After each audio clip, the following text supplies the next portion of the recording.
औज़ुबिल्लाहि मिनश्शैतानिर्रजीम बिस्मिल्लाहिर्रहमानिर्रहीम। अस्सलाम वालेकुम नाज़रीन, मैं हूँ आपकी मेज़बान सायरा सईद। एक दफ़ा फिर सावी बैठक में आप सबको खुशामदीद कहते हैं। अपनी बैठक के आगाज़ से पहले हम तिलावत कुरान पाक करेंगे। उसके लिए मैं सर अमजद को दरख्वास्त करूँगी कि वो तिलावत कुरान पाक करें। जी सर। बिस्मिल्लाहिर्रहमानिर्रहीम।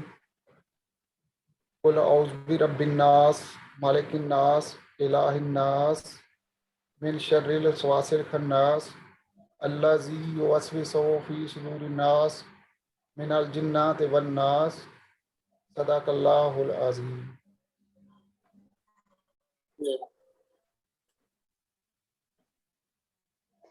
जज़ाकल्लाह।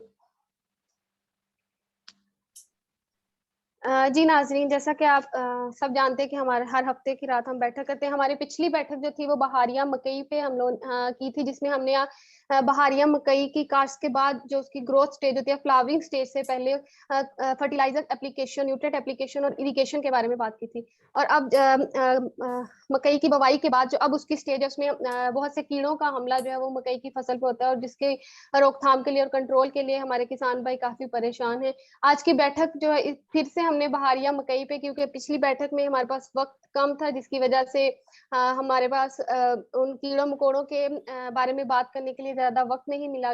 इसलिए आज की बैठक हमने स्पेशल इसी पे रखे कि हम किसान भाइयों को ज्यादा डिटेल में बता सके कि बहारिया मकई पे कौन से कीड़े हमला करते हैं और उनको कंट्रोल करने के लिए कौन सी ऐसी प्रैक्टिसेस या कौन से ऐसे स्प्रे किए जाए।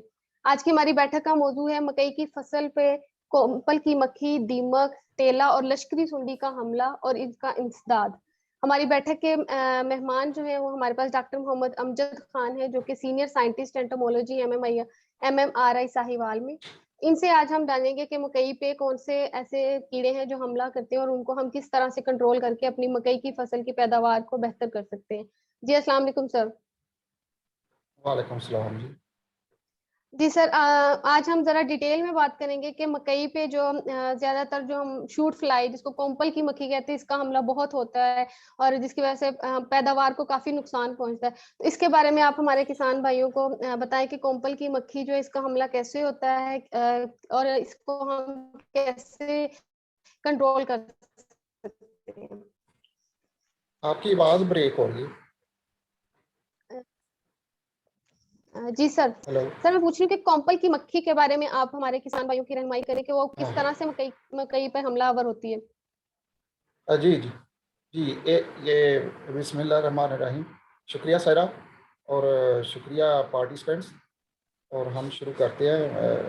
ये जो तरतीब तो मुख्तलिफ होगी, लेकिन ये है कि इसमें शूट फ्लाई भी आएगी, बाकी जो सारे ही जो मकई के ख़तरनाक कीड़े हैं वो सारे ही हम डिस्कस करेंगे इन डिटेल। तो उसके बाद क्वेश्चन सेशन होगा, वो उनका जवाब भी इंशाल्लाह सेटिस्फैक्ट्री दिया जाएगा। तो उम्मीद है आप केयरफुली सुनेंगे तो फिर ही जो है को क्वेश्चन राइज होगा। तो चलते हैं हम। जी तेरी सर। कीड़ों के ऊपर जो सॉरी मकई के ऊपर जो है ना, काफ़ी कीड़े जो अटैक करते हैं, लेकिन इनमें से जो है ना 9 कीड़े जो है वो ज़्यादा अहम है, जो ज़्यादा नुकसान पहुँचाते हैं। उनको हम एक एक करके इन डिटेल डिस्कस करेंगे। तो इसमें मैं Amjad Khan as a senior scientist entomology काम कर रहा हूँ, maize and millets research institute Yusufwala Sahiwal. तो इस जो ज़्यादा अहम कीड़े हैं उनके नाम नोट फरमा लें। तो स्टेम बोरर है, जिसको हम तने का गुड़वा कहते हैं। फॉल आर्मी वर्म नया कीड़ा आया है, जो रिपोर्ट तो मैंने किया था 2018 में, लेकिन इसको रिकग्नाइज किया गया 2020 में। बहरहाल ये न्यू थ्रेट है टू मेज और दूसरी हमारी क्रॉप्स के लिए। इससे आगे जो पहले से आर्मी वर्म मौजूद है, 3-4 किस्में हैं इसकी, वो खतरनाक है। वो हम इसमें देखेंगे कि कौन कौन सी हैं, उनको डिटेल हम आइडेंटिफाई भी करेंगे और इनका कंट्रोल जानेंगे किस तरह करना है। नेक्स्ट आ जाता है शूट फ्लाई। ये तरतीब जो है, इसके अटैक की तरतीब तो डिफरेंट है, लेकिन ये स्लाइड इसी तरह बनी हुई है। तो इसको तरतीब से, वैसे शुरू में तो टर्माइट आती है और शूट फ्लाई इस तरह करके, लेकिन तरतीब वो नहीं है जिस तरीके से वो आते हैं। पर अगर आप चाहेंगे तो मैं तरतीब से आपको बता दूंगा। जी सर, अगर हम शूट फ्लाई से ही स्टार्ट कर लें, क्योंकि शूट फ्लाई का हमला जो है वो ज्यादा देखने में आ रहा है, ताकि किसान भाई ठीक है, उसी फिर से उसके कर बाद लेंगे। ठीक है, उसी से कर लेंगे। तो जी इसके साथ है सिल्क वर्म भी कहते हैं, या ईयर वर्म कहते हैं, या कॉबर, यानी छली की सुंडी भी इसको कहते हैं, ये भी खतरनाक है। और इसमें जो न्यू एडिशन हुआ है, ये जो फाल आर्मी वर्म है, ये दोनों ही, ये भी बीच में ऐड हो गया है इसके ना। तो ये इसको हम डिटेल से देखेंगे। दीमक है, दीमक के साथ साथ माइट्स भी हैं। माइट्स के साथ साथ ये जो सकिंग में आते हैं एफड, और सकिंग में जेसेड हैं।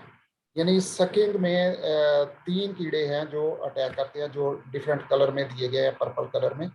इनमें माइट्स आते हैं, एफड आते हैं और जेसेड। बाकी सारे जो है 6 कीड़े जो ऊपर है, ये सकिंग नहीं है, ये च्युइंग है, यानी मैंडिबुलेट है, इनके दांत होते हैं और ये काट कर खाते हैं। ठीक हो गया। अब हम जी पहले चलते हैं, जैसे कि सायरा ने कहा, शूट फ्लाई के ऊपर। तो शूट फ्लाई को देखते हैं, पहले डिस्कस करते हैं।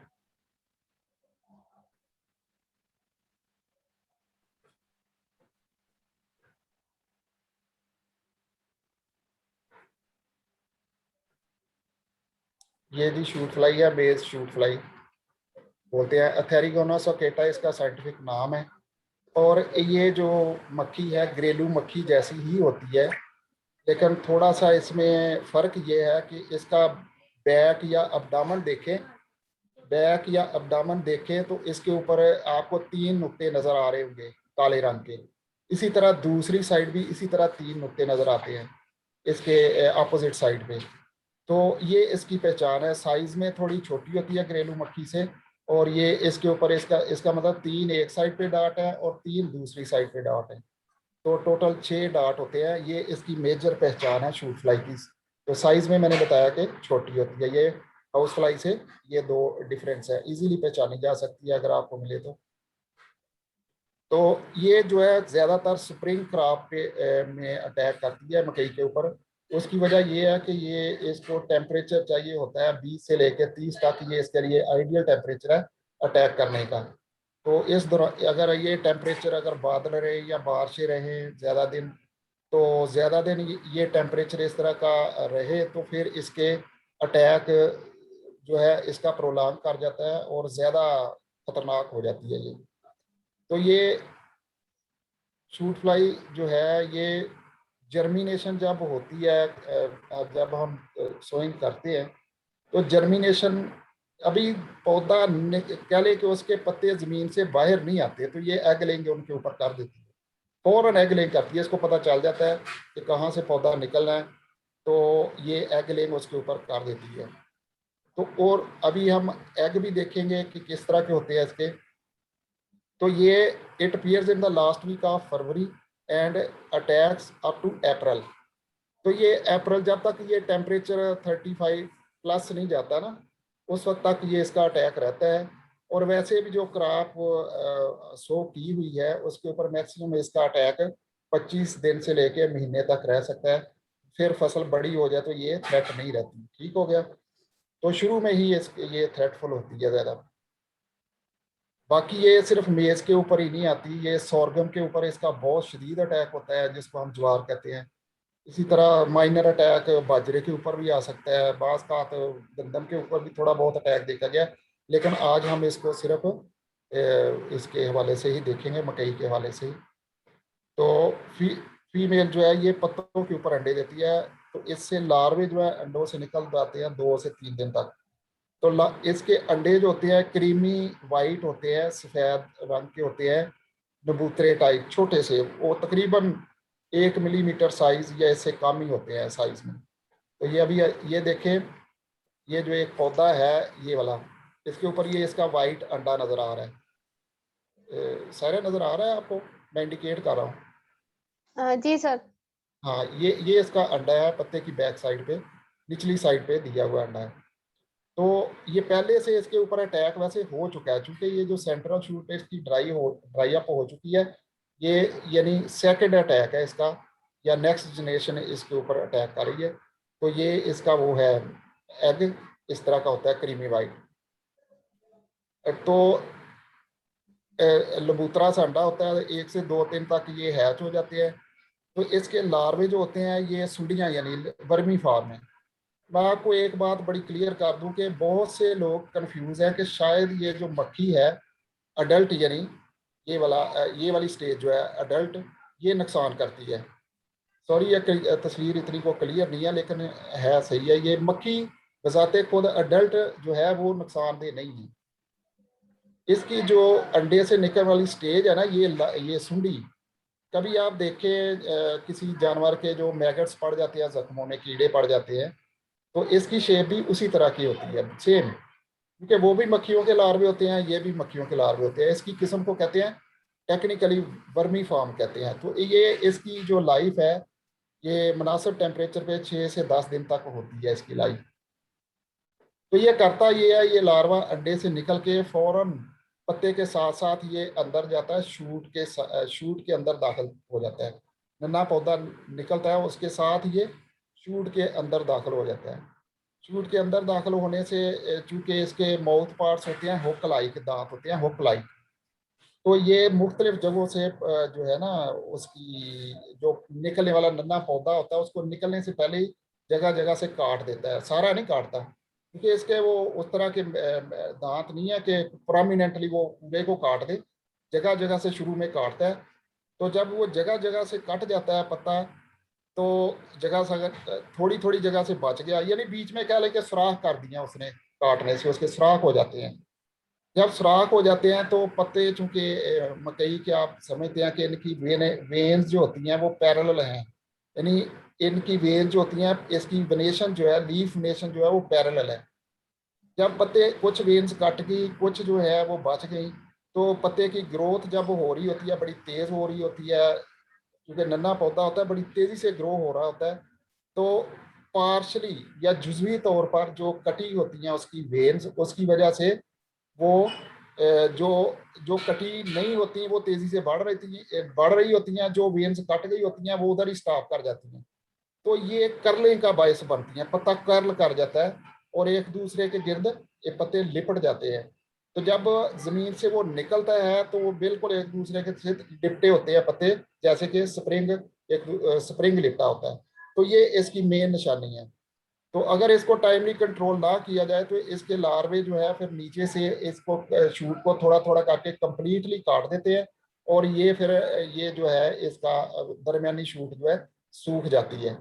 इस सूखने जब ये सूख जाए तो फिर तो पौधा समझे कि किसी काम का नहीं रहा, इसको निकाल देना ही बेहतर होता है। तो इसको मतलब जो ही सिम्टम्स नजर आए, 5% जो होता है इसका ईपीएल लेवल, तो हमने कुछ ना कुछ इसका तदारक करना होता है। लेकिन इसका जो है लाइफ साइकिल के हवाले से मैं थोड़ी बात करूं तो ये लार्वा जो है, लार्वे के बाद ये देखें, ये इसका लार्वा है। पहले शुरू में क्रीमी वाइट होता है ये लार्वा, बाद में येलो हो जाता है, जिस तरह ये है, जैसे कील नहीं होता, चोंचदार कील होता है, उस तरह का होता है ये पीले रंग में। ये फिर 10 दिन के बाद जो है इस तरह का प्यूपा बनाता है, रेड कलर का, जमीन के अंदर ही ये प्यूपे बनाता है, जमीन के अंदर बनाता है या पौधे के अंदर भी बना देता है। बाज़ पौधे फाड़ के उनकी सर्जरी करके देखे पौधे की, तो ये इस तरह के आपको लार्वे भी नजर आएंगे और प्यूपे भी नजर आएंगे। अडल्ट जो है इनकी सेवरल ओवरलैपिंग जनरेशन चलती रहती हैं साल में, डिपेंडिंग अपॉन द टेम्परेचर। तो इस तरह ये एग्जिस्टेंस इसकी चलती है। तो इसका मैक्सिमम जो डैमेज देखा गया कि ये 60% तक क्रॉप को जो है ना डैमेज कर सकती है, और अगर टाइमली कंट्रोल ना किया जाए तो क्रॉप फेलियर का बायस भी बन सकती है, यानी मुकम्मल तबाही। जिस तरह के ये तस्वीर में देखें, ये इतनी क्लियर तो नहीं है, लेकिन इस पे इतना सीरियस अटैक हुआ है कि तकरीबन कंप्लीटली इसके जो डेड हार्ट बने हुए हैं, सेंट्रल शूट जो है सूखी हुई हैं। इसका कोई फायदा नहीं है ऐसी क्रॉप को रखने का, ये रिजल्ट नहीं देगी। ठीक है, इससे पहले पहले हमने इसको मैनेज करना होता है। इस तस्वीर में देखें तो ये जब निकलता है पौधा तो इस तरह ये एक दूसरे के ऊपर पत्ते जो है वो लिपट जाते हैं। ये टिपिकल सिम्टम्स हैं इस तरह की। तो इनको नेक्स्ट हम कंट्रोल में डिस्कस करेंगे कि कैसे चल रहा है। तो कंट्रोल में इसके कल्चरल कंट्रोल हम पूरा आईपीएम कोशिश करेंगे, जो हमारे पास अवेलेबल टूल्स है ना इसको कंट्रोल करने के या इसके अटैक को मिनिमाइज करने के, उनको हम वन बाय वन डिस्कस करेंगे। तो कल्चरल कंट्रोल में आ जाता है चेंज ये स्विंग डेट्स। तो ये जो स्प्रिंग का सीजन है, इसमें मैंने बताया कि जब टेम्परेचर ठंडा रहेगा ज़्यादा देर, तो इससे इसका अटैक बढ़ेगा। तो अगर हम अर्ली सोइंग करते हैं तो इसका थ्रेट ज़्यादा होगा। तो स्प्रिंग में अगर लेट सोइंग करते हैं तो इससे हम बच सकते हैं, ठीक है ना। तो ये है इसका थोड़ा सा टाइम ऑफ सोइंग से, यानी टेम्परेचर को मैनेज करने का तरीका है। क्रॉप रोटेशन करें।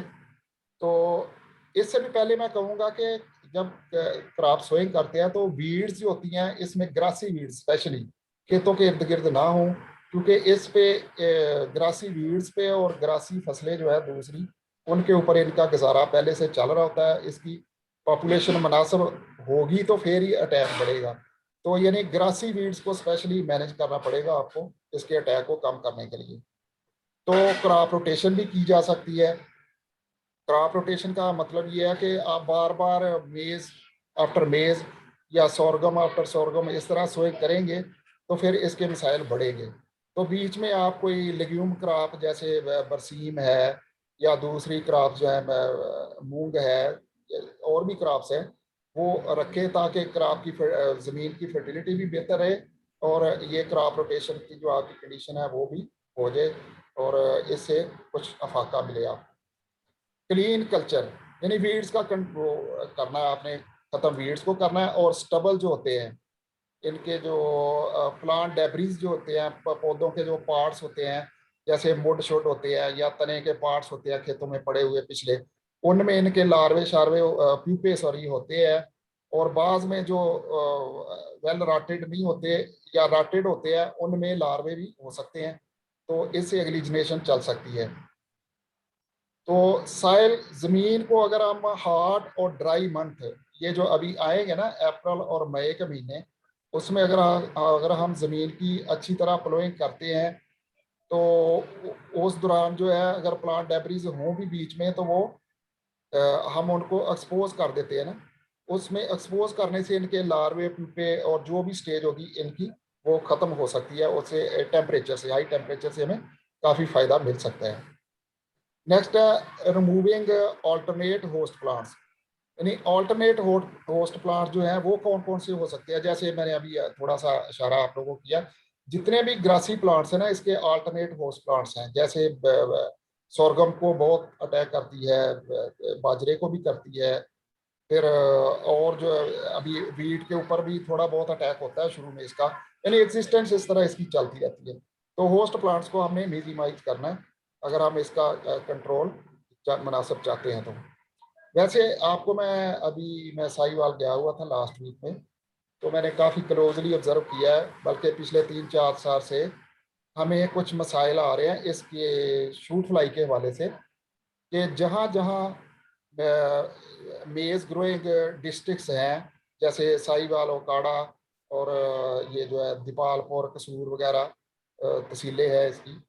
तो इन एरियाज में हमें जो है स्टैंडर्डाइजेशन के लिए इसका अटैक चाहिए होता है ना। जब हम स्टैंडर्डाइज करते हैं इसके शूट फ्लाई के अगेंस्ट किसी पेस्टिसाइड को, तो इसका हमें ईटीएल के ऊपर अटैक चाहिए होता है, ईटीएल से ऊपर। तो हमें नहीं मिला।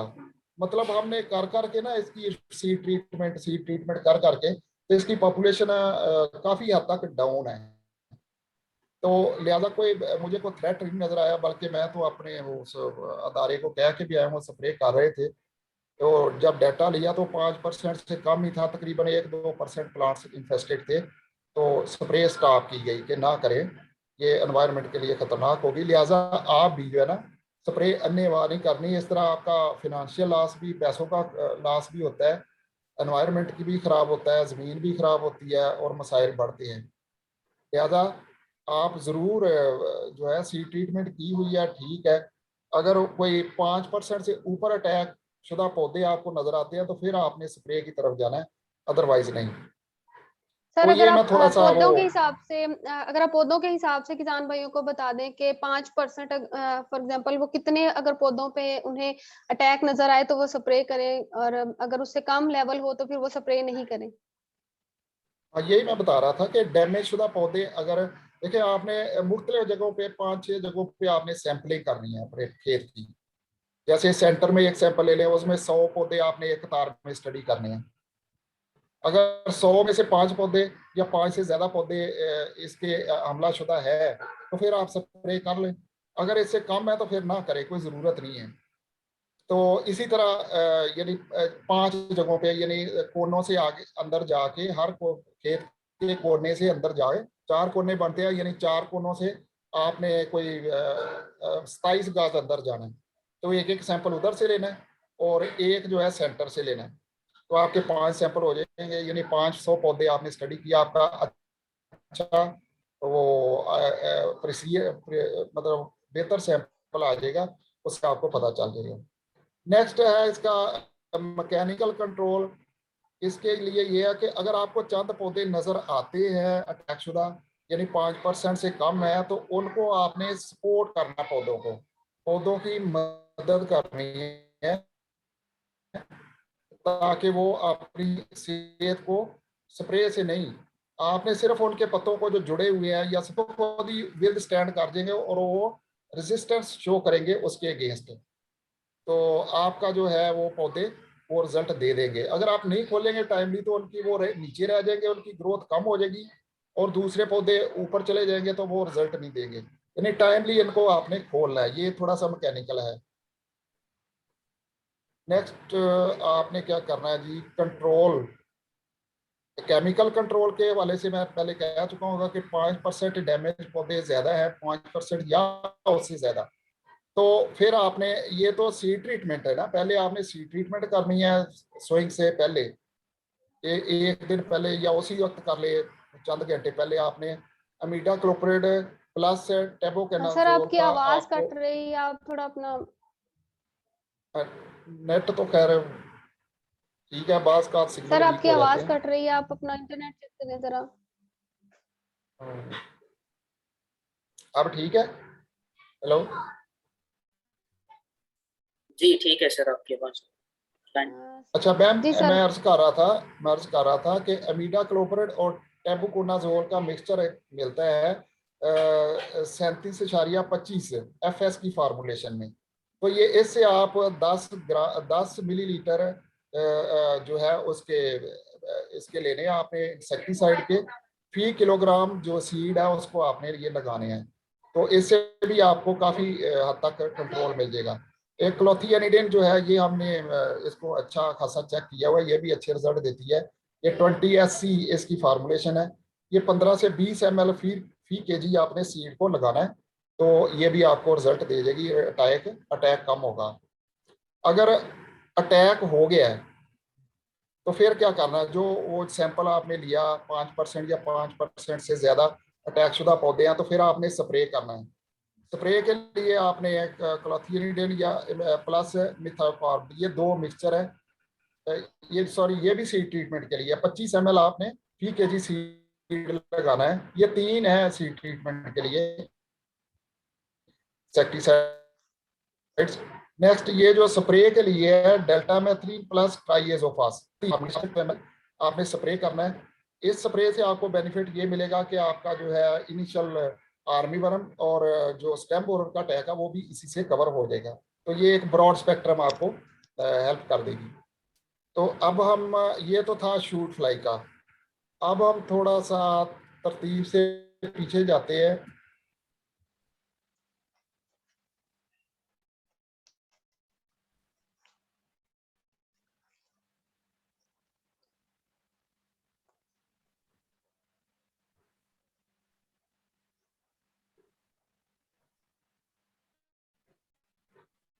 तो सबसे जो खतरनाक जो कीड़ा जो 2020 में आया है वो पाकिस्तान में जो रिपोर्ट हुआ है, वो फॉल आर्मीवर्म है। इसको भी हम डिटेल से जरा देख लेते हैं।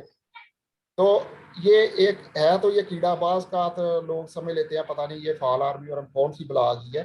ये भी एक कीड़ा ही है, जैसे पहले हमारे लश्करी सुंडियां हैं, इसी तरह की ये सुंडी है, लेकिन ये थोड़ी सी वोरेशियस है। ये हम इसको डिटेल से डिस्कस करते हैं। तो ये पाकिस्तान की फूड सिक्योरिटी को इंतहाई खतरा है इससे। तो ये चला यानी साउथ अमेरिका ब्राज़ील वगैरह से चला, फिर 2016 में रिपोर्ट हुआ अफ्रीका में, 18 में रिपोर्ट हुआ इंडिया में, 18 में ही मैंने लार्वे पकड़ के भेजे थे पाकपतन से उधर UAF में और अपने आरी में। तो बहरहाल कोई ये मतलब रिपोर्ट नहीं हुआ, इन्होंने कुछ इसको माना नहीं बात को फिर 20 में मैंने दोबारा लार्वे पकड़ के भेज दिए दोनों इंस्टीट्यूट्स को थ्रू प्रॉपर चैनल। फिर उन्होंने बात मान ली और ये 2020 में इसको मतलब मान लिया कि ये पाकिस्तान में है, यानी रिपोर्ट हो गया। तो चाइना में और पाकिस्तान में 2020 में हो गया। तो ये थोड़ा सा इसकी ग्लोबल डिस्ट्रीब्यूशन है दुनिया में, जहाँ भी ये जो ना ट्रॉपिकल और सब ट्रॉपिकल रीजन जो है ये सभी में तकरीबन पाया जाता है। और ये गर्म मौसम को ज़्यादा पसंद करता है, यानी हाई टेम्परेचर में हाई ये ज़्यादा इसका अटैक होता है। तो ये एशिया में डिस्ट्रीब्यूशन इंडिया में, Myanmar, Sri Lanka, Thailand, Yemen, Bangladesh, China, सबसे बाद में पाकिस्तान में रिपोर्ट हुआ। तो इन कंट्रीज में पहले हो गया था। तो मैं सर तो अगर हम किसान 2018 भाइयों को और 19 इसके सर सॉरी आपकी बात काट रही हूँ, किसान भाइयों को इनका हमला मतलब ये किस तरह से हमला करते हैं फसल पे और इनका नुकसान कितना है उसके बारे में और इसके शॉर्ट है। तो दरअसल किसान भाइयों को ये चीजें समझ नहीं आएंगी, तो इसलिए नहीं हम नहीं, वो ठीक है, मैं थोड़ी सी हिस्ट्री बता रहा हूँ। हम चलते हैं, इसको जल्दी से कर लेते हैं, ठीक है। दारू तो के ये मतलब बारे 2018-19 में बात ही कर लें जरा। ये सिचुएशन थी पाकिस्तान में। ये देखे मैंने ट्रैप लगाए हुए थे। ये सबसे ज्यादा एग्जिबुआ स्पीशीज जो है वो पाकिस्तान में आई थी इस पे। तो ये इसकी टैक्सोनॉमी है, ये किसानों के लिए फायदेमंद नहीं है। ये स्लाइड जो है ये इसको देखें कि ये इंतहाई वोरेशियस कीड़ा है जो बहुत ज्यादा खाता है और हर वक्त सर खाता आपकी है। आवाज कट रही खतरनाक क्यों है, है, यानी कर ले अपना मैं इंटरनेट कह रहा कनेक्शन था चेक अब करनी ठीक है। हुई है आवाज को। कनेक्शन तो मेरे पास दो है, बहरहाल चल एक ही रहा है, जो अच्छा है वो मैंने कनेक्ट किया हुआ है। अब आ रही है आवाज? जी सर, हेलो, अब आपकी आवाज क्लियर आ रही है। हाँ जी। तो कंटिन्यू। मैं अर्ज कर रहा था कि ये कीड़ा जो फाल आर्मी वर्म है या फाल लश्करी सूंडी है, ये इंतहा खतरनाक क्यों है। एक तो ये है कि ये बहुत ज्यादा खाता है और हर वक्त खाता है। ये इसकी जरूरत होती है प्रोटीन की, ज्यादा प्रोटीन नीड ज्यादा है। और ये चूंकि लार्वा भी बड़ा है तो साइज में काफी बड़ा है, तो ये इसके मैंडिबल्स भी बड़े स्ट्रांग है और ये बहुत ज्यादा खाता है। तो पोलीफेगस है, यानी vast range of host plants है। इसके जो होस्ट प्लांट रेंज है कि अभी तक जो बाज तो कह रहे हैं को 150 प्लांट्स हैं, लेकिन जो रिपोर्टेड है मोस्टली जो रिपोर्ट्स में जो मुझे मिला है वो 80 किस्म की जो फसलें हैं या 80 किस्म के पौधे जो है उन पे ये हमलावर होता है। तो इस तरह इसकी नस्ल जो है चलती रहती है। तो इसकी जो सर्वाइवल है या जिंदगी है, ये मुख्तलिफ जियोग्राफिकल कंडीशंस में ये जिंदा रहता है। तो इसकी जो एग लेइंग कैपेसिटी है, यानी अंडे देने की जो अहलियत है वो बहुत हाई है। यानी एक फीमेल जो है तकरीबन 2000 तक अंडे दे देती है। तो ये हाई फेकेंडिटी या हाई एग लेइंग कैपेसिटी जो है इसकी, उसकी वजह से भी ये खतरनाक हो जाता है। तो ये पूरा साल ही मुख्तलिफ जगहों पे ये अटैक करता रहता है, क्योंकि इसको पौधे मिलते रहते हैं, होस्ट प्लांट से इसकी रेंज ज़्यादा है, तो ये चलता रहता है इसका अटैक। तो इसका जो बिहेवियर है हाइडिंग है, यानी ये दिन को हाइड कर जाता है, नजर नहीं आएगा आपको। पौधे के जो मकई का पौधा है उसकी गोब में नजर आएगा दिन को, रात को ये बाहर निकल के खाता है और दिन को अंदर से खाता ये हर वक्त है। तो ये दो तरह का इसका बिहेवियर है। यानी ये एक तो होता है ना आर्मी वर्म।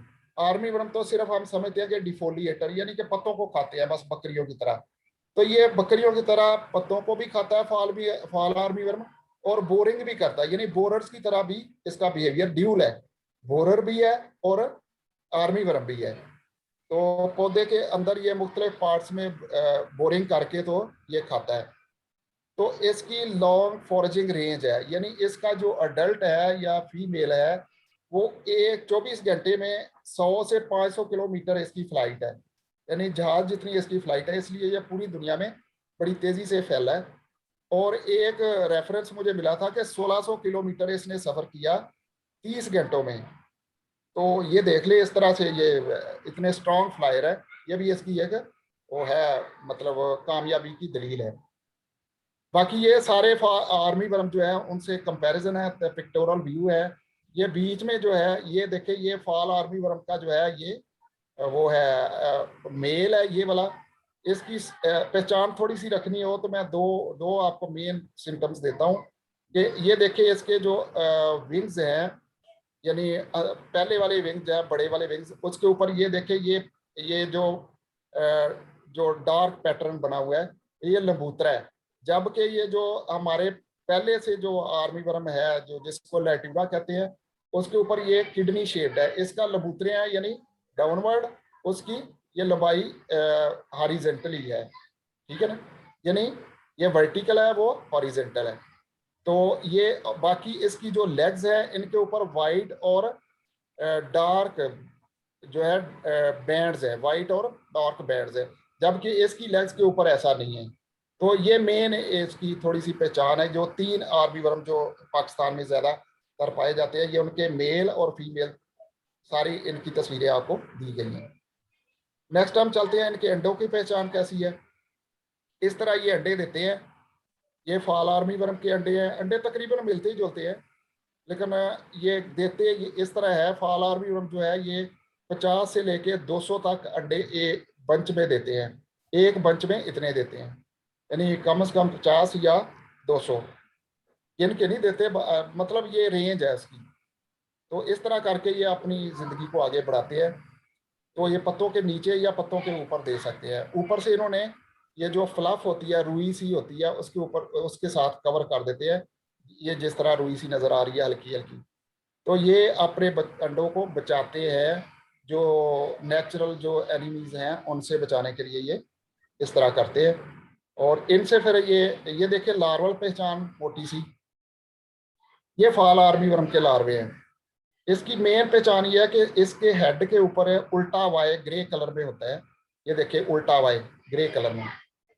तो इसकी हर बॉडी सेगमेंट के ऊपर 2-2 अपोजिट साइड पे डॉट होते हैं, और आखिरी जो है सेगमेंट या आखिरी जो हिस्सा है इसके बॉडी का, उसके ऊपर 4 डॉट होते हैं स्केयर की शक्ल में, जैसे स्केयर के कॉर्नर बनते हैं। ठीक है। नेक्स्ट ये जो दूसरे लाइट्यूरा के लार्वे हैं इनका देखिए वाज़ेह डिफरेंस है उनसे। ये एक्जिगुआ के लार्वे है, ये भी इनसे मुख्तलिफ है। ये देखिए साइज में भी बड़ा है और इसके मैंडिबल्स बड़े वेल डेवलप्ड हैं, और ये इसीलिए ये बोरर भी है और मतलब डिफोलिएटर भी है, और ये मकई के हर हिस्से पे हमला कर सकता है, यानी छली के ऊपर भी, टैसल के ऊपर भी, पत्तों के ऊपर भी, सारे जड़ों के हर हिस्से के ऊपर हमला कर सकता है। आगे मैं आपको तस्वीरें दिखाऊंगा, आपको आइडिया हो जाएगा। तो ये इसका लाइफ साइकिल है, थोड़ा सा लाइफ साइकिल इसका 24 से लेकर 40 दिन तक डिपेंडिंग अपॉन टेम्परेचर चलता है। तो ये जो ये मेल है, और मेल और फीमेल जब मीटिंग के बाद 3 से 4 दिन में के बाद मतलब अंडे देते हैं। अंडे से जो फीमेल है वो इस तरह मैंने जैसे पहले बताया कि 100 से 200 तक या 50 से लेकर 200 तक या 100 तक या एग बैचेस में अंडे देती है। अंडों से फिर 2 से 3 दिन के बाद ये सुंडियां निकल आती हैं। सुंडियां फिर ये चलती रहती है 14 से 22 दिन तक। इसके 6 स्टेजेस हैं, यानी 6 इंस्टार है। तो ये 6 लार्वा 1 से लेके लार्वा 6 स्टेजेस हैं। ये 22 दिन तक, मैक्सिमम 14, जब हाई टेम्परेचर हो तो 14 दिन में, लो टेम्परेचर हो तो 22 दिन में ये कंप्लीट करके तो अब प्यूपल स्टेज में कन्वर्ट होते हैं। प्यूपल स्टेज इनकी रहती है 7 से 13 दिन, जो इसके बाद अडल्ट बन के तो उड़ जाते हैं। इस तरह करके इनका ये लाइफ साइकिल चलता है। ये अंडों की थोड़ा सा, किसके अंडे देखे शुरू में इस तरह के नजर आएंगे, बाद में ये थोड़ा सा इनका कलर चेंज होगा, और तीसरे दिन जाके ये लार्वे निकल आए हैं। लार्वों का साइज शुरू में पहले फर्स्ट इंस्टार का होता है कोई 1 से 1.5 मिलीमीटर, बहुत छोटे होते हैं। आगे फिर इनका साइज बढ़ता जाता है, खाते जाते हैं जो तो आगे फाइनल स्टेज ये 7 पे बन जाती है। फा का जो बिहेवियर है ये नॉकटर्नल है। नॉकटर्नल मीन के ये रात को, जो अडल्ट है ये रात को अंडे देते हैं। स्ट्रॉन्ग फ्लायर है, वो बात हो चुकी है। नेक्टर फीडर है, यानी कि फूलों से ये वो नेक्टर लेते हैं। तो लार्वल बिहेवियर जो है इनका बहुत स्ट्रॉन्ग मैंडिबल्स है, यानी दांत इनके बहुत मजबूत होते हैं, इसीलिए हर हिस्से को खा जाते हैं। डे नाइट फीडिंग है, दिन रात खाते हैं। डिफोलिएशन और बोरिंग दोनों का बिहेवियर डिस्कस हो गई है चीज़ें। तो सूरज को ये दिन को ये छुप कर खाते हैं उसमें गोब में। अवॉइड फ्रॉम डस्टी लीव्स, ये पॉइंट नोट करें, ये जो जिन पत्तों के ऊपर डस्ट पड़ी हो ना उनको नहीं ये खाते, कम खाते हैं। तो ये देखें इसका जो बिहेवियर है ये इस स्लाइड में, ये देखिए इसने स्टेम को कैसे फाड़ा है, यानी बोर नहीं किया, जैसे चूहा नहीं खाता उस तरह इसने इसको स्टेम को भी खा लिया। पत्ते देखे कैसा बिल्कुल छल्ली कर दी है, छल्ली के अंदर घुस के भी इसको अटैक करते हैं। अभी जो मैक्सिमम अटैक पाकिस्तान में देखा गया छल्ली के ऊपर, पहले तो था वो अमेरिकन सुंडी, उसके साथ साथ ये भी शामिल हो गया, और अब तकरीबन हर छल्ली जो है डैमेज मिलती है और इससे बहुत नुकसान हो रहा है। और छल्ली के ऊपर जब ये बोरिंग करता है तो फिर क्या होता है कि उसके ऊपर बाद में जो एफ्लाटॉक्सिन्स या जो मुख्तलिफ फंजाई है वो डेवलप कर जाती है, उससे जो जो दानों की क्वालिटी है वो बड़ी ख़राब होती है और किसानों को उसका रेट भी कम मिलता है। दूसरे ये जो दाने हैं जो इन्फेस्टेड जो इन्फेक्टेड जो दाने हैं फंगस से, या जो जिसको हम बोलते हैं ये एफ्लाटॉक्सिन वाले जो दाने हैं, अगर कोई इनको इंसान या जानवर खाएगा तो उसमें मुख्तलिफ बीमारियां। ये कंट्रोल से पहले आपको पेस्ट स्काउटिंग हर हफ्ते करना ही चाहिए। अब जो है ये कह ले के बात रही नहीं है, पहले तो पेस्ट स्काउटिंग एक फर्जी बात होती थी, अब आप नहीं करेंगे तो आपका लॉस होगा, लाजमी होगा और बहुत शदीद होगा। तो लिहाजा मैं रिकमेंड करता हूँ कि हर महीने हफ्ते में कोई दिन एक फिक्स कर ले, 1 या 2 दिन, कम से कम 1 और 2 दिन करेंगे तो आप ज़्यादा महफूज हो जाएंगे। तो आपने पेस्ट स्काउटिंग करनी है, जो ही को लार्वा नजर आएंगे, जितनी अर्ली स्टेज में आप कंट्रोल कर लेंगे उतना ही आपका बेनिफिट होगा। अगर लार्वा बड़ा हो गया, यानी पहले 2 स्टेजेस में कंट्रोल हो जाता है आसानी से, उसके बाद आपको बहुत मुश्किल हो जाता है, बड़े स्ट्रॉन्ग स्प्रे करना पड़ेंगे, फिर भी श्योरिटी नहीं होती कि कंट्रोल हो जाए। तो उसके लिए आपको सैंपलिंग करना पड़ेगी। ठीक हो गया। इसके लिए मुख्तलिफ तरीके हैं सैंपलिंग के।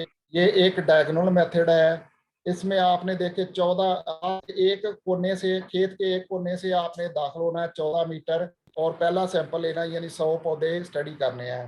फिर 25 मीटर के बाद 100 पौधे स्टडी करने हैं, फिर 25 मीटर के बाद 100 पौधे स्टडी करने हैं, फिर 25 मीटर के बाद 100 पौधे स्टडी करके तो फिर बाहर निकल जाना है। इस तरह आपके पास सैंपल आ जाएगा, आपने परसेंटेज निकाल ली है। तो अगर ये शुरू में इसका डैमेज है, यानी आपने एग्जिस्टेंस पे ही कर देना है।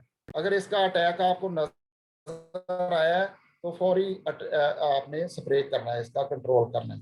इसी तरह ये जिगजैग मेथड भी है कि एक कोने के साथ से आपने 14 गज अंदर जाना है, फिर आपने लेफ्ट मुड़ना है 25 मीटर और 25 गज एक सैंपल लेना है, फिर राइट मुड़ के 25 गज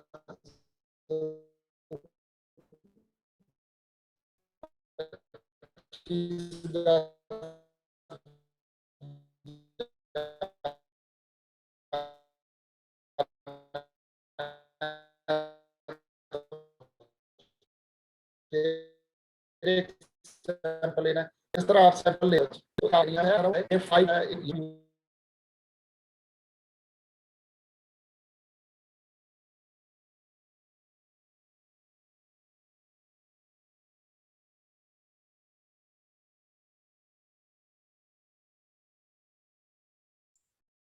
जी। आई थिंक सर आपकी आवाज़ कट गई।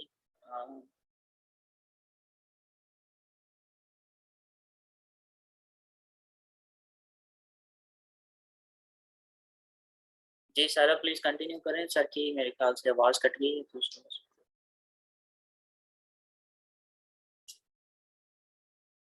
आप म्यूट हैं सर।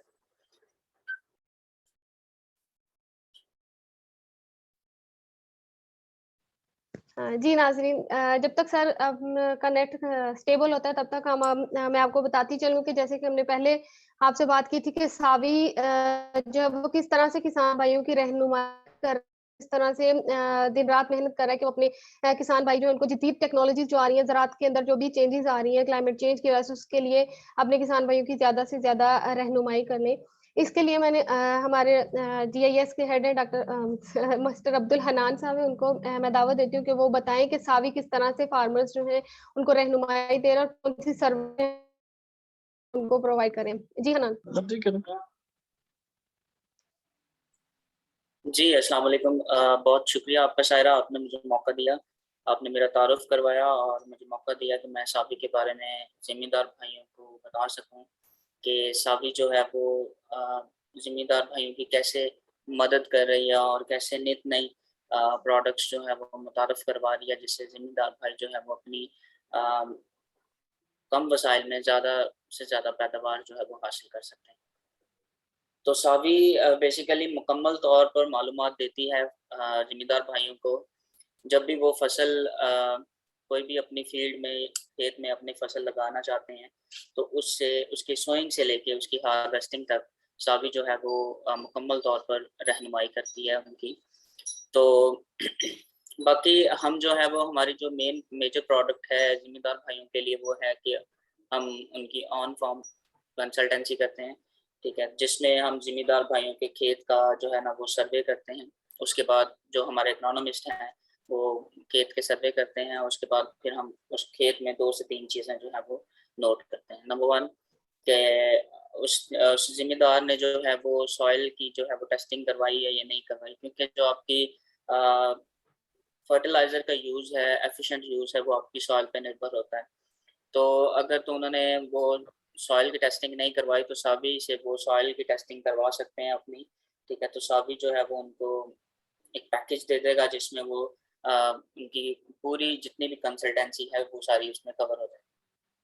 तो नंबर 2 इज़ वाटर टेस्टिंग भी हम स्टार्ट कर रहे हैं, तो वाटर टेस्टिंग भी हम जो है वो इंशाल्लाह सून जिन फार्मर्स ने अपने ग्राउंड वाटर टेस्टिंग करवानी हो, तो वो भी जो है वो साबी से राब्ता कर सकते हैं। बाकी हम जो है वो सारी जब फार्मर्स हमारे मोबाइल ऐप को डाउनलोड करते हैं, उसके अंदर फिर हम उनका फॉर्म भी जो है वो मैप कर देते हैं, जिससे वो वीकली जो है वो साबी से मदद ले सकते हैं, जिसमें सैटेलाइट की मदद से हम उनको डाटा फ्राहम करते हैं और उसमें जो है वो उनकी क्रॉप की हेल्थ बताई जाती है, इवन उनको मौसम की सूरत हाल भी बताई जाती है। तो वीकली रिपोर्ट्स भी हैं जो हम फार्मर्स को भेजते हैं, तो उसमें फिर वो अपनी day by week by week जो है वो अपनी ग्रोथ, फसल की ग्रोथ, उसके ऊपर कोई अटैक किसी चीज़ का आया तो नहीं है, अगर आया है तो किस पोर्शन में आया है, क्या उसका विजिट जो है वो सिर्फ उसी पोर्शन का विजिट करके जो है वो फार्मर्स हमें पिक्चर्स भेज के तो अपनी कंसल्टेंसी या एडवाइजरी सर्विसेज हमारी यूज़ कर सकते हैं। और उसके बाद हम कुछ फर्टिलाइज़र कंपनीज़ हैं या जो दूसरी कंपनीज़ हैं जिनको एग्रीटेक के हवाले से कुछ इंफॉर्मेशन चाहिए हो या on field farm data collection के हवाले से उनको हेल्प चाहिए हो, तो साबी उसके लिए भी अपनी प्रोडक्ट्स जो है वो मुतारफ़ करवा रहा है। तो उसमें जो है वो फिर हम जो फर्टिलाइज़र की कंपनीज़ हैं या दूसरी कंपनीज़ हैं सायरा, जिनके वो हेलो हेलो। जी सर। सॉरी, वो कनेक्शन में जी कोई सर, मसला बस आया 2 था। मिनट। जी। जी जी सर, मैं जस्ट मुझे 2 मिनट दीजिएगा, मैं अपनी बात कंप्लीट करके तो फिर इंशाल्लाह आप ज़रूर अपनी प्रेजेंटेशन को गो दीजिए। तो इसमें फिर फर्टिलाइज़र के हवाले से जो कंपनीज़ हैं उनको भी साबी जो है वो अपनी प्रोडक्ट्स देता है और उसमें वो ऑन फार्म फील्ड कलेक्शन जो होती है उसमें भी हेल्प करता है, उनकी वैलिडेशन में भी हेल्प करता है, उनकी डाटा वैलिडेशन में भी, तो कि उनके डायरेक्टली जो उनके हेडक्वार्टर्स में डाटा सेट्स जा रहे होते हैं तो उनको भी वो वैलिडेट करता है साबी। और बाकी जो है वो आप हमारी मोबाइल एप्लीकेशन जो है वो हमारी प्ले स्टोर पे अवेलेबल है, आप उसको डाउनलोड करके उसमें 3-4 जो फ़ीचर हैं, मेन फ़ीचर, आप उनसे काफ़ी इन्फॉर्मेशन ले सकते हैं। और बाकी जो है वो आपको हमारे साबी के नंबर पे रब्ता करके तो साबी से भी एडवाइजरी ले सकते हैं और कोई भी मसला मसाइल हो तो आप उस नंबर पे रब्ता करके पूछ सकते हैं। चैट में मैं वो नंबर टाइप कर देता हूँ, जो भी हमारे जो हैं वो किसान भाई जिन्होंने ये ज्वाइन की है साबी बैठक, तो वो उस नंबर पे रब्ता कर सकते हैं। ठीक है, बहुत शुक्रिया आपका। हमजा साहब, ये हमें ना पिछले दफा ये हुआ है कि एक वीक की फसल थी तो उसके बाद ये स्टार्ट हुआ है, फिर हमने कोई वक्फा नहीं किया। मैं सरगोदा से बात कर रहा हूँ, डॉक्टर सलम। जी सर, हम वो हमें क्वेश्चन आपके लेते हैं।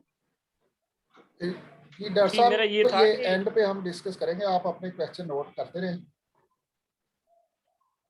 जी ओके। जी सर, हम क्वेश्चन एंड पे लेते हैं। हेलो। जैसे अब्दुल हनान साहब ने अभी एंड बताया कि एंड हमारी पे लेंगे वरना एप्लीकेशन में डिस्कशन बढ़ जाएगी उन्होंने ना। तो सारी अपनी कंपनी इंट्रोड्यूस कर दी है, तो कोई ऐसा मसला नहीं है, लेकिन आप हमें तो सुनना नहीं चाह रहे। ठीक है, ओके फाइन।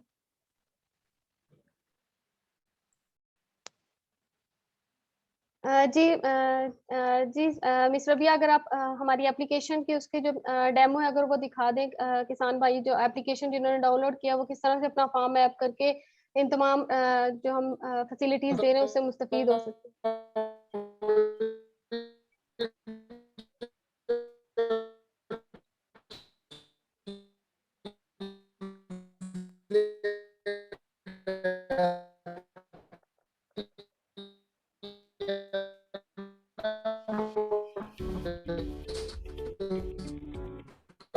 जिम्मेदार भाइयों, सावी लाया सैटेलाइट की मदद से खेत की मॉनिटरिंग, निशानदही और पैमाइश का आसान तरीका। सावी ऐप को साइन अप करने के बाद होम पेज पर आपको मेरा फार्म का ऑप्शन नजर आएगा।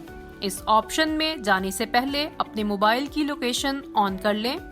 इसके बाद मेरा फार्म ऑप्शन पर क्लिक करें। अगली स्क्रीन पर आपको सैटेलाइट से दिया गया नक्शा नजर आएगा। इस नक्शे पर सब्ज रंग की पिन आपके मौजूदा मुकाम की निशानदही करती है। सब्ज पिन की मदद से अपने खेत को तलाश करें या तलाश करें के ऑप्शन में अपने गांव का नाम दर्ज करके अपने खेत तक पहुंचें। पिन की मदद से अपने खेत पर पहुंचने के बाद इस निशान की मदद से पिन शामिल करने के बटन को क्लिक करके पिन शामिल करें और फिर नया पिन शामिल करें। इसी तरह खेत के चारों अतराफ को मार्क कर लें। खेत शामिल करने के बाद अगली स्क्रीन पर खेत का नाम दर्ज करें। आप अपनी मर्जी से कोई भी नाम दर्ज कर सकते हैं, जैसा कि खेत नंबर 1, खेत नंबर 2। फिर अपनी तहसील दर्ज करें और फिर चक का नाम दर्ज करें। अगली स्क्रीन पर आप अपने खेत का दर्जा हरारत देख सकते हैं और अगले 7 दिन तक के दर्जा हरारत की आपको मुकम्मल तफसीलात मुहैया की जाएंगी। इसके साथ साथ सैटेलाइट की मदद से आपको आपकी फसल की सेहत के बारे में तफसीलात दी जाएंगी। इसके साथ साथ किसान भाई किसान प्रोफाइल के ऑप्शन पर जाकर अपने फार्म का मुकम्मल नक्शा देख सकते हैं। दर्ज किए गए खेत, उन पर लगी हुई फसलें और खाली रकबे के बारे में मालूमात हासिल कर सकते हैं।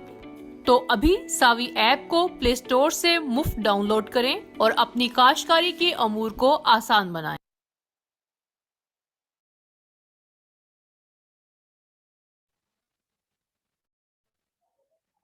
जी सर।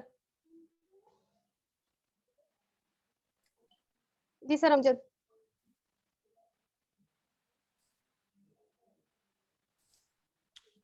सर दोबारा भी सर ने ज्वाइन नहीं किया। जी सर, अभी फिलहाल मीटिंग में नहीं है, तो हम जो है वो तब तक सर मोहम्मद असलम साहब से जो है वो उनके क्वेश्चन जो उन्होंने नोट किए हैं तो वो पूछ लेते हैं।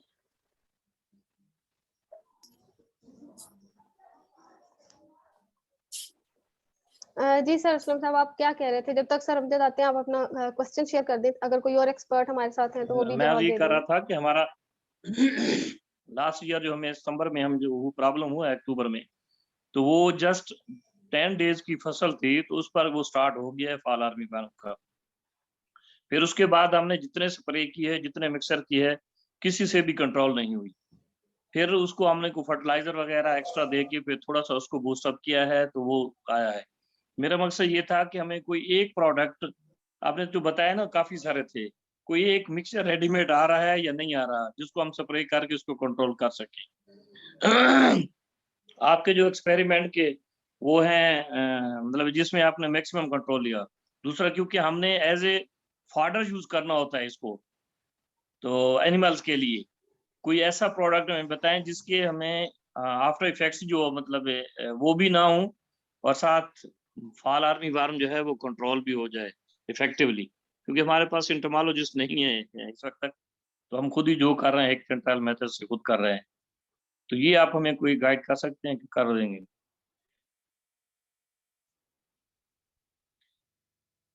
जी अस्सलाम वालेकुम, हमारे साथ हाफिज वसी साहब भी मौजूद हैं, तो आई थिंक इस मामले में उनकी राय भी ले ली जाए, तो वो भी अगर वो इस सवाल का जवाब दे सकते हैं तो।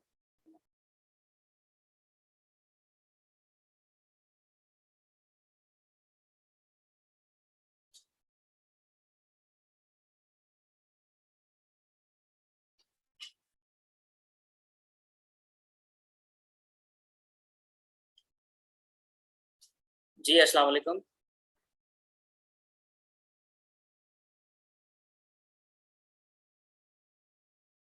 सायरा आपका माइक म्यूट है, काइंडली आप अपना माइक ऑन। हाफिज वसी साहब की ऑडियो कनेक्ट नहीं है। सर अपना माइक जो है वो कनेक्ट करें।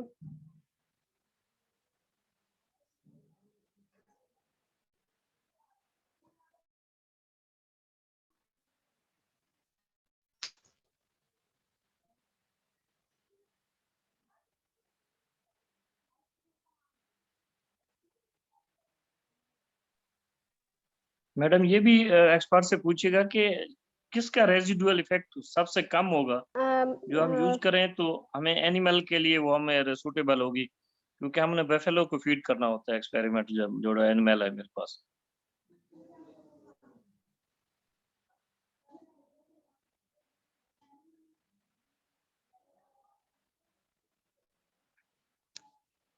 सर अमजद ने ज्वाइन कर लिया।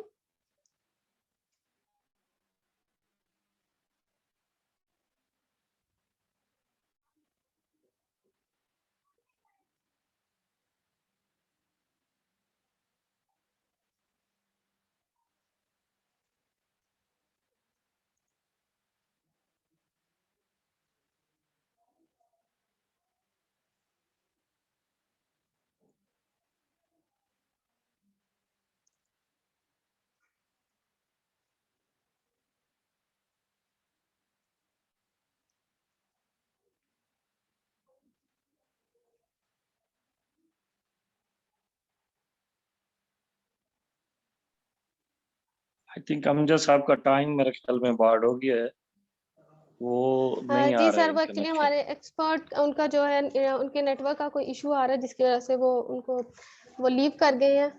वो चेक करें अपनी इंटरनेट की कनेक्टिविटी। वो जैसे ही हमें ज्वाइन करते हैं वो आपको रिस्पॉन्ड करते हैं। हमारे साथ सर वसी साहब भी हैं, लेकिन उनकी ऑडियो कनेक्ट नहीं है। जी सर, आप चेक कर लें आपकी ऑडियो कनेक्ट है।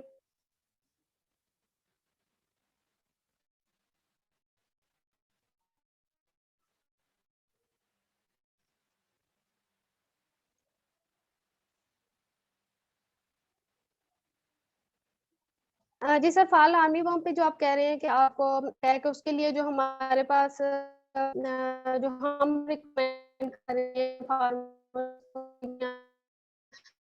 फार्मर्स को देते हैं कि वो किस चीज का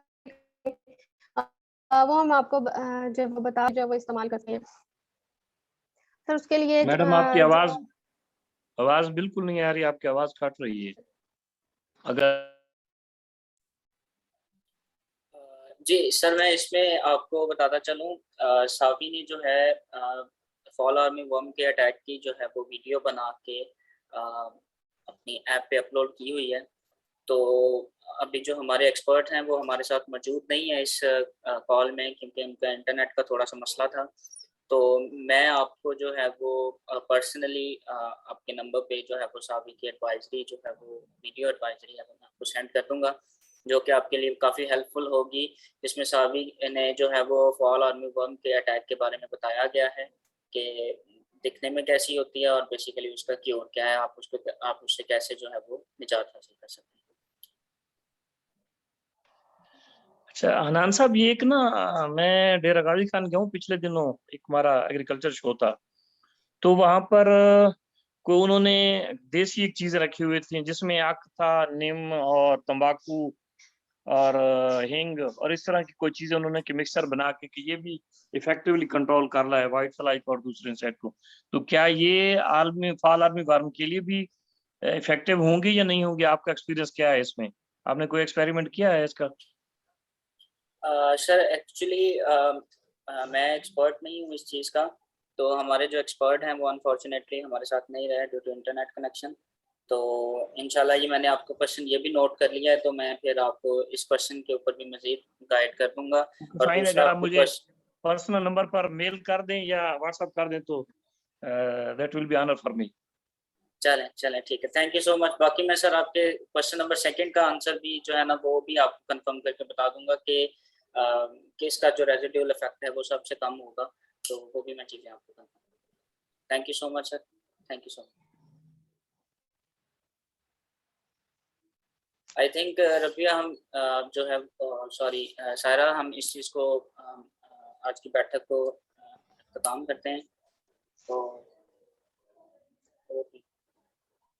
जी हमारे जो कि एक्सपर्ट वो आज अवेलेबल नहीं हो सके, उनके इंटरनेट की कनेक्टिविटी का इशू आ गया है। तो जी हनान आप इसको एंड कर दें। मेरी आवाज आ रही है? जी हेलो। आपकी आवाज़ आ रही है। मैं रिक्वेस्ट करूंगा भाई मुबशर से कि आप रिकॉर्डिंग जो है वो काइंडली स्टॉप कर दें और मीटिंग क्लोज करें।